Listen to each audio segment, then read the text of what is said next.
Hello friends, subscribe Technology and press the bell icon to never miss the updates. Hey, what's up guys, welcome back to our channel Technology. So today in this video I'm going to show you guys how to fix Windows 10 wrong date and time showing. So you just need to follow me. So first of all, you need to right click on your date and time over there. Just right click over there and click on adjust date and time. Also you can go to your start menu and type over there time, and you will get this option is called change date and time. After that you will get this window, and make sure that this option is checked, which is set time automatically. Okay, so you have to turn it on. Okay, after that go to the time zone and you have to select your time zone. In my case it is Chennai, Kolkata, Mumbai and Delhi.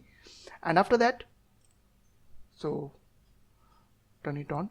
So after that you have to go to your services.msc window. So just go to your run box, just pressing Windows and R button together, and after that type over there services.msc. Now press enter from your keyboard and you will get this services window. So now you have to scroll down and you have to find over there the Windows time.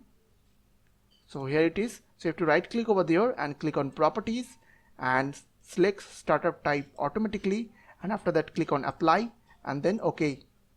Now I have to restart this service. Just right click over there. So if it is stopped, then you have to start these services. Okay, so after that you have to go to your control panel. Just go to your start menu and click on type over there control panel, and now from here view by you have to select large or small icon. After that you have to click on this date and time and click on internet time and click on change settings, and make sure that this option, this server is showing set time.windows.com. After that it will fix your problem. So I hope this small video will really help for you, and please don't forget to click on the subscribe button, like button and share button, and if you have any queries or question then comments down below. I will see you guys in the next video. Take care.